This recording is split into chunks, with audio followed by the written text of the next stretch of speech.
ini kualifikasinya apa? Biasanya ikut lomba dan menang. Coba saya tanya ini pertanyaan. Ada beberapa orang yang misal dia ikut lomba, kemudian tidak menang. Apakah itu disebut sebagai mahasiswa berprestasi? Menurut saya iya sih kak. Terus bedanya dengan partisipan apa? Dengan partisipan dalam lomba tersebut bedanya. Jadi gini kak, partisipan itu juga termasuk dia berprestasi tetapi belum mendapatkan kayak apa ya kak?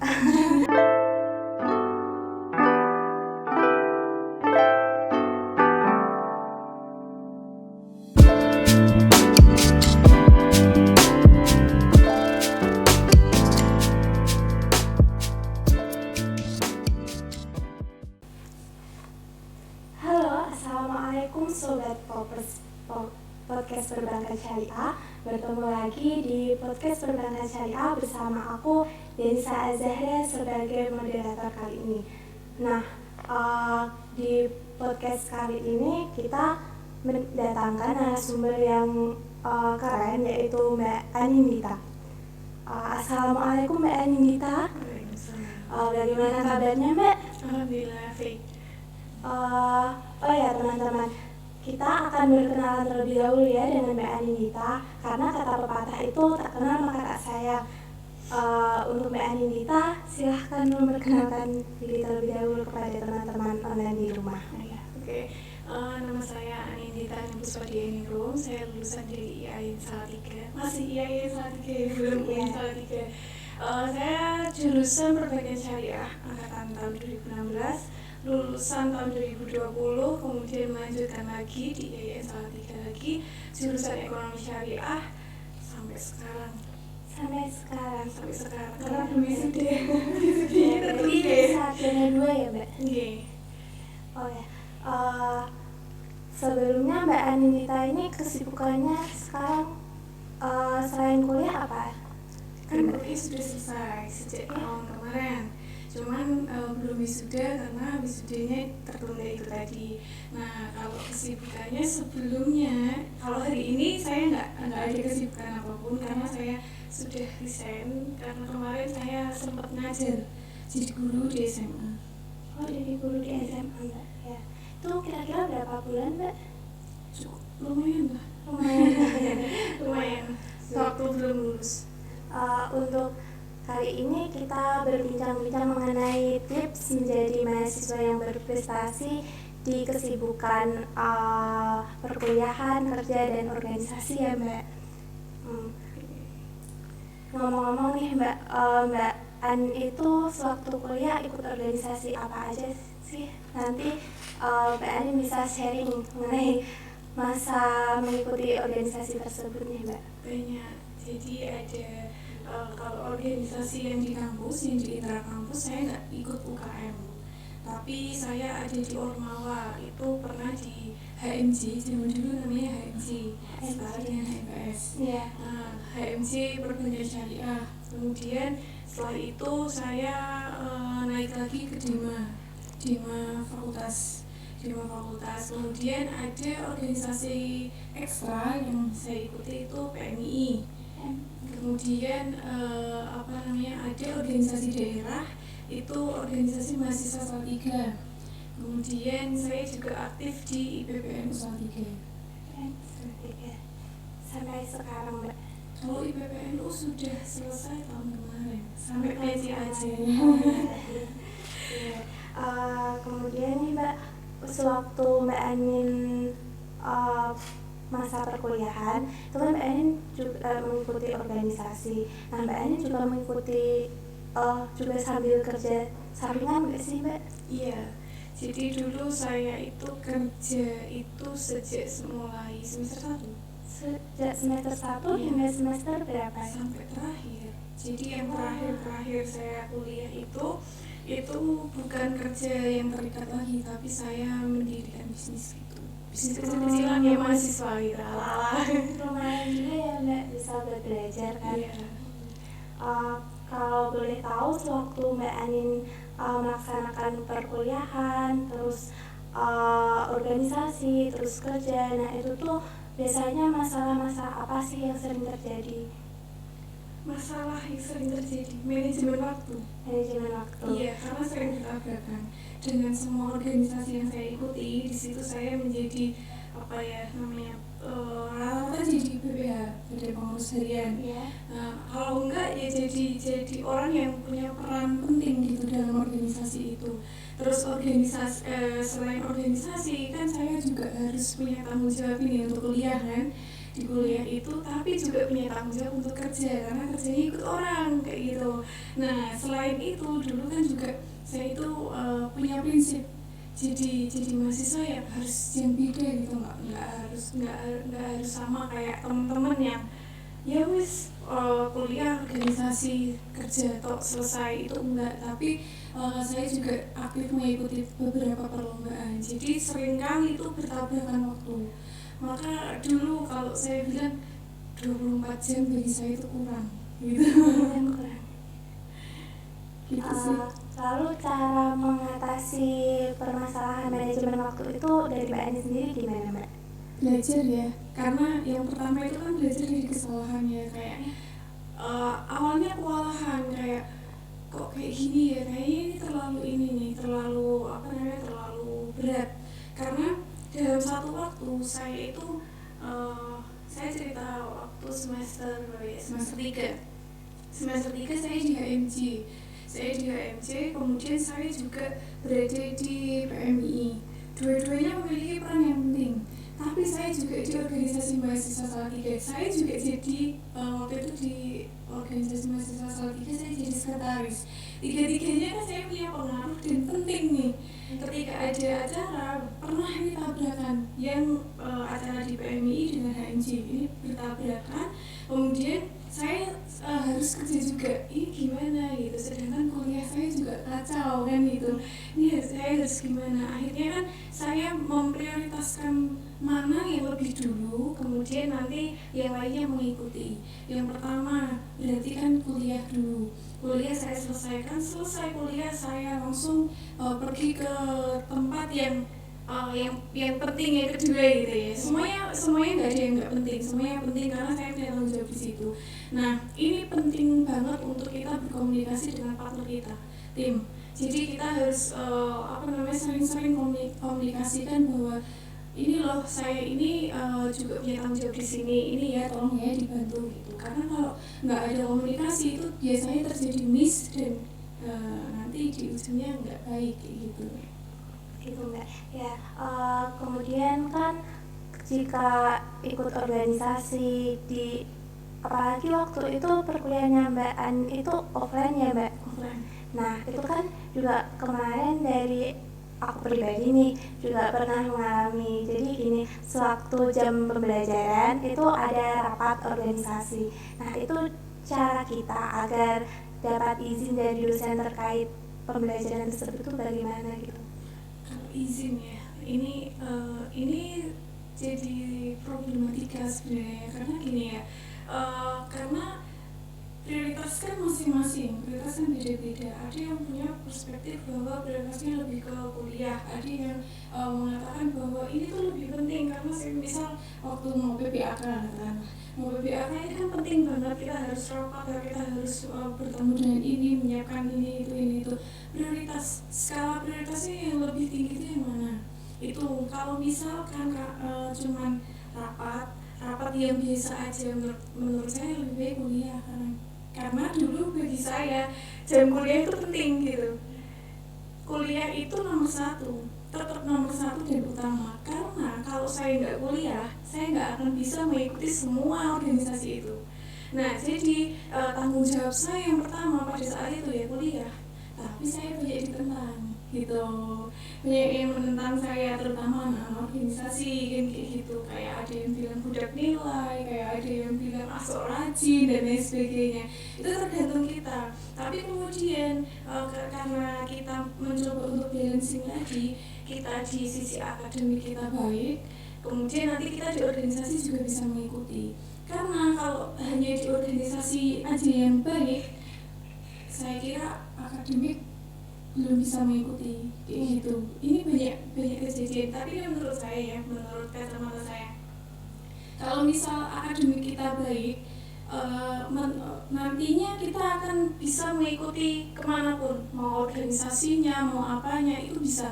Tapi kalau kita hanya memprioritaskan yang tadi yang sekunder ya, primer dan sekunder, yang sekunder ini gitu, ini semuanya jadi akan kacau, sekitarnya semuanya.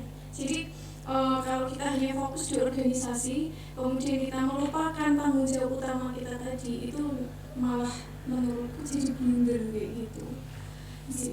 Tapi itu dulu banyak yang tentang kayak gitu.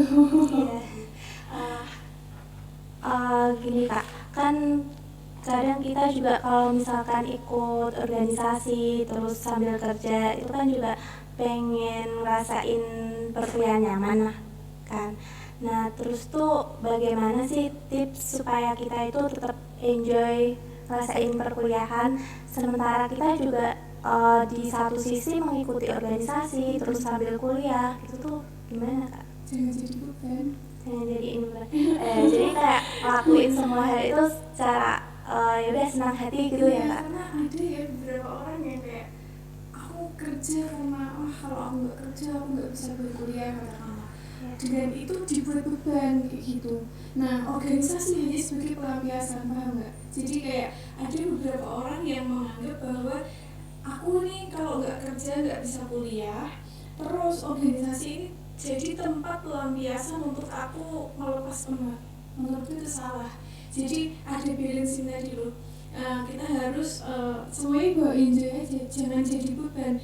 Kalau semuanya dibikin beban, kuliah itu juga berat, ikut organisasi juga berat, apalagi tambah kerja kan kayak gitu. Kalau semuanya dijadikan beban, tapi kalau memang kita diniatkan, ya udah kita kerja ini diniatkan untuk misalnya untuk bantu orang tua, kemudian kuliah ini selain kewajiban kita kepada orang tua, ya kewajiban untuk diri kita sendiri kan kayak gitu. Nah organisasi ini untuk mendukung potensi kita. Ya udah semuanya itu akan kembali kepada diri kita masing-masing. Kerja gaji kita yang terima, kuliah pinter kita yang terima, di organisasi kita berpotensi kita juga yang terima kayak gitu. Masalah orang lain, masalah kita berpengaruh atau tidak itu terakhir menurutku. Karena apa? Yang terpenting kita itu kualitas diri kita dulu. Kita ini berkualitas nggak? Setelah kita mengikuti banyak organisasi itu, terus apa yang kita dapat? Nah biasanya pertanyaannya di situ. Apa yang kita dapat? Terus kamu kuliah capek-capek semester 1 sampai semester 8, setelah itu apa yang kamu dapat gitu? Katakanlah anak perbankan syariah, nah ini kuliah tiap hari harus kuliah, banyak ngeluh karena banyak tugas, katakanlah suruh banyak bikin jurnal dan lain sebagainya. Besok di akhir apa yang kita dapat? Karena kita terbiasa membuat jurnal, katakanlah besok skripsi gampang kan gitu. Jadi apapun hal yang kita lakukan hari ini gitu, besoknya juga kita yang akan terima gitu. Masalah berpengaruh atau tidak itu akan mengikuti di akhir gitu. Jadi tanam tua ya Kak. Iya. Terus nih Kak, kan tadi itu kita juga dihadapin antara perkuliahan penting, kemudian organisasi juga penting, dan kerja pun juga menjadi tanggung jawab kita terhadap atasannya kita gitu kan Kak. Nah jadi bagaimana sih Kak supaya kita itu tetap bersikap profesional terhadap tiga hal tersebut? Kalau cewek ya, ini pengalaman. Kalau cewek jaga mood. Kalau udah nggak mood, semuanya bubar. Jadi kalau dari awal dari kita bangun tidur gitu, terus itu kita udah nggak mood, itu nanti sampai kita mau tidur lagi udah nggak mood lagi kan kayak gitu. Tapi selain itu kan kita udah niat ya sejak awal. Kita sudah niat. Kalau kita niat, otomatis kita akan sadar akan tanggung jawab itu tadi. Jadi harus nggak ada yang ini harus tinggalkan, lebih penting ini ya. Nggak ada kata untuk meninggalkan tanggung jawab. Salah satu untuk memilih itu tidak ada menurut saya. Tapi pokoknya itu bagaimana caranya kita balancing kan gitu. Oh iya, dari menyeimbangkan semua pekerjaan yang kita jalani ke depannya gitu ya Kak. Terus ngomong-ngomong nih Kak, menurut uh, Kak Andita itu kan juga termasuk mahasiswa berprestasi di program studi perbankan syariah.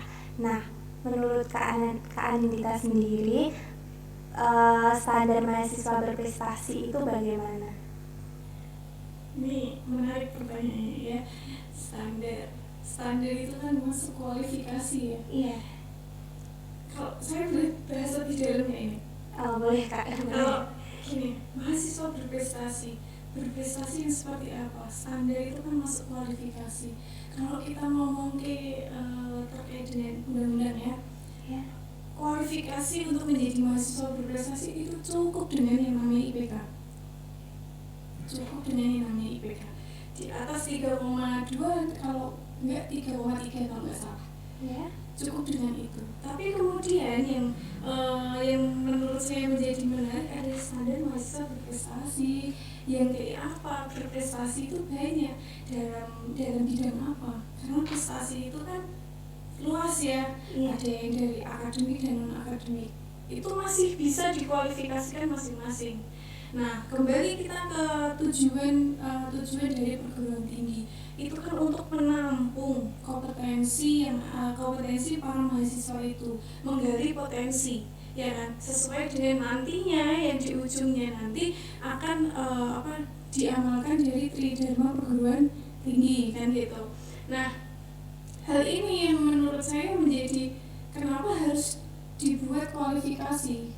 Ketika semua mahasiswa yang masuk di perguruan tinggi, katakanlah di UIN Salatiga ini adalah orang yang punya kualifikasi, kayak gitu kan, punya kualifikasi, otomatis menurut saya semua orang itu punya prestasi di bidangnya masing-masing, kayak gitu. Nah, kalau kita lebih spesifik mengarahkan ke prestasi yang katakanlah akademik ya, mahasiswa berprestasi di bidang akademik. Ini kualifikasinya apa? Biasanya ikut lomba dan menang. Coba saya tanya ini pertanyaan. Ada beberapa orang yang misal dia ikut lomba, kemudian tidak menang. Apakah itu disebut sebagai mahasiswa berprestasi? Menurut saya iya sih Kak. Terus bedanya dengan partisipan apa? Dengan partisipan dalam lomba tersebut bedanya. Jadi gini Kak, partisipan itu juga termasuk dia berprestasi tetapi belum mendapatkan kayak apa ya Kak? Ya kan? Jadi kayak ini semacam pertanyaan yang menjebak gitu kan, kayak terus nanti bedanya partisipan dengan orang yang memiliki penghargaan apa? Kan gitu. Biasanya di perlombaan itu kan ada juara 1, 2, 3, kemudian harapan 1, 2, 3, dan yang lain yang tidak menang itu kan hanya sebagai peserta. Terus perbedaannya itu apa? Terus yang mana yang disebut sebagai yang berprestasi? Kan begitu. Jadi menurutku kalau kita ngomong terkait dengan standar atau kualifikasi terkait dengan mahasiswa berprestasi, masing-masing orang ini tuh punya hak kita disebut sebagai orang yang berprestasi kan di bidangnya masing-masing.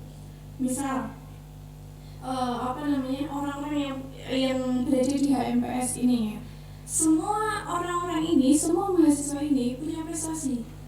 Kenapa? Karena kalian lebih unggul daripada mahasiswa biasa. Karena kalian yang ngurusin nih perbankan syariah kayak gitu. Ketika ada kegiatan dan lain sebagainya, kalian yang menghandle. Ini bagian dari prestasi kayak gitu. Cuman kan bukan sebagai prestasi akademik, tapi kalian memiliki bukti. Apa buktinya? SK. Ya kan? Iya. Terus kalau yang lain, kalau yang tadi katakanlah di perlombaan gitu, kualifikasinya berarti apa? Mereka memenangkan kejuaraan yang kemudian dibuktikan melalui apa? Sertifikat, piagam, piala, dan lain sebagainya, ya kan? Nah, kalau lebih spesifik ke mahasiswa berprestasi dalam bidang akademik, katakanlah, menurut saya lebih ke situ.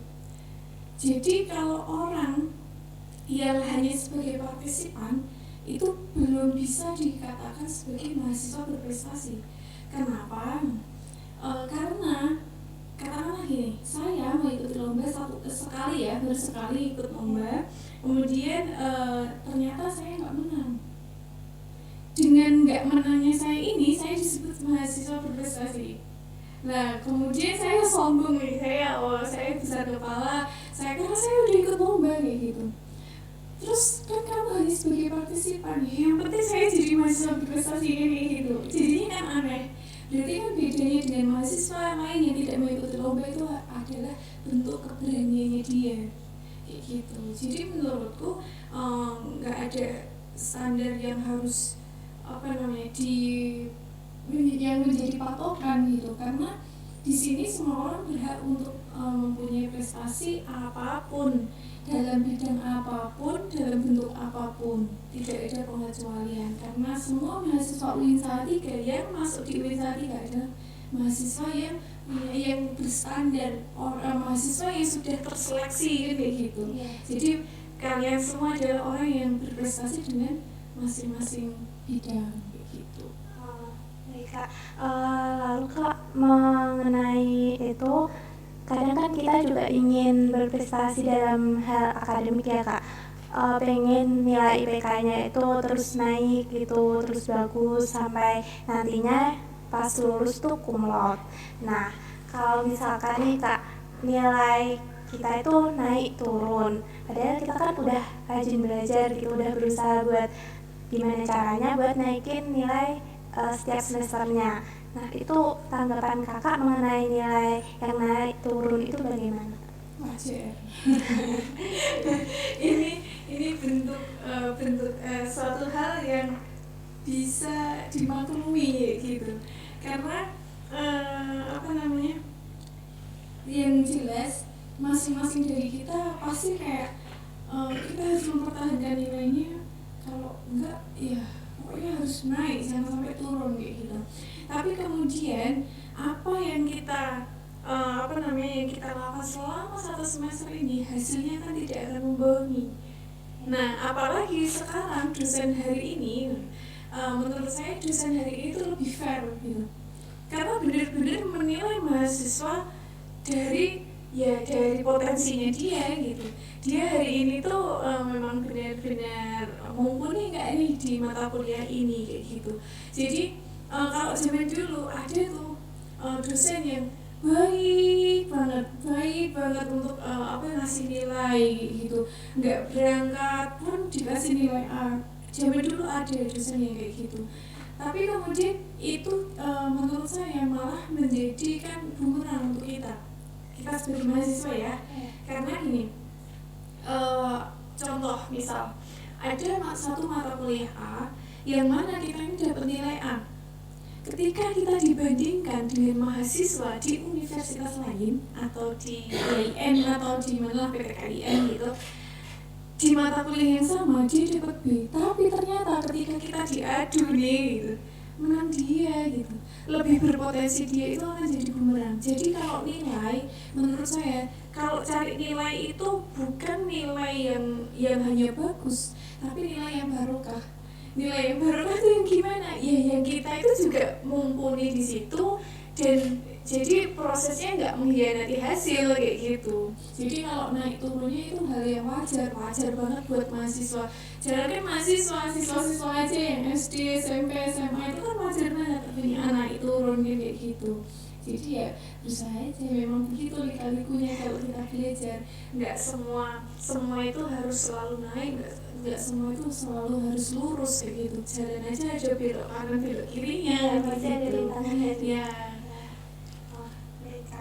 Kemudian Kak, tadi kan kita udah bahas ya Kak mengenai organisasi, kerja di masa perkuliahan.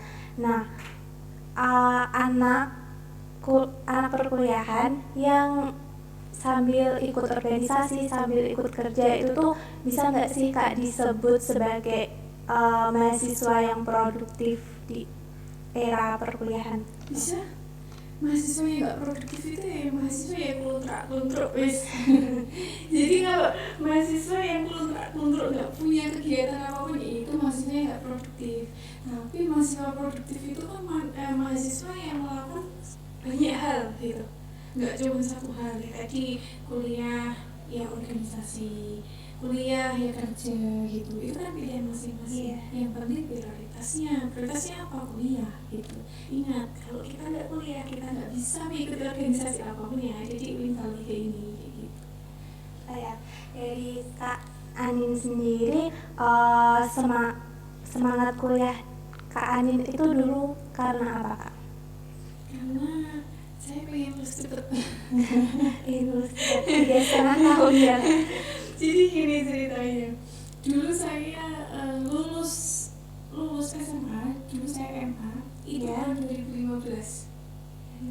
Tahun 2015 saya lulus, kemudian saya nerusin itu nggak langsung di IAIN, tapi di kampus sebelah yang ada di Salatiga dulu selama 1 tahun.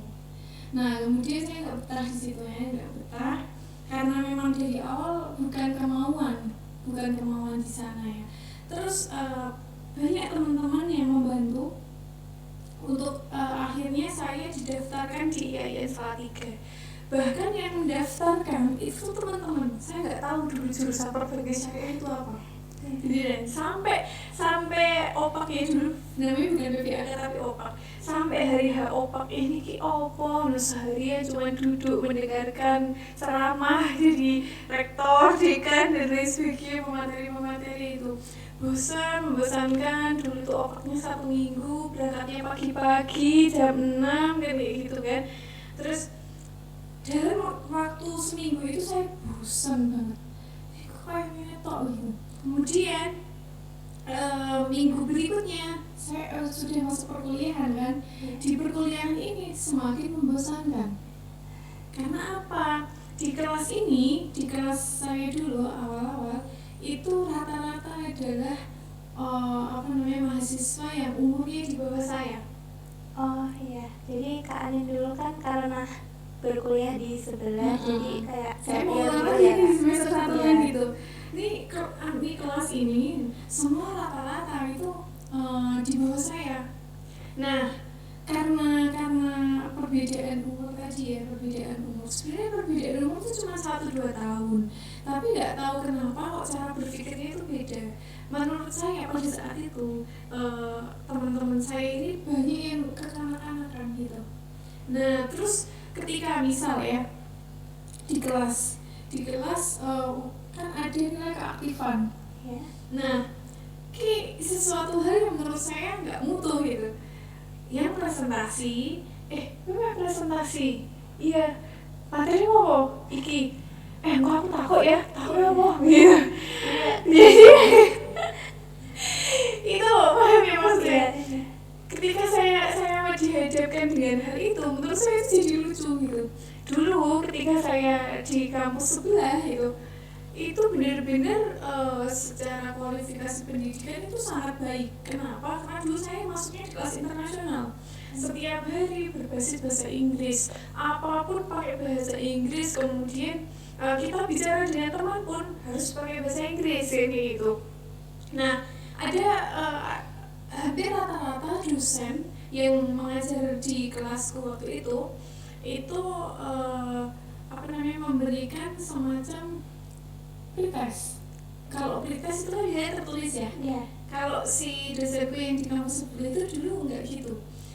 Selain yang tertulis, kita secara acak nanti dipanggil ke depan untuk menjelaskan materi yang hari ini akan dibahas.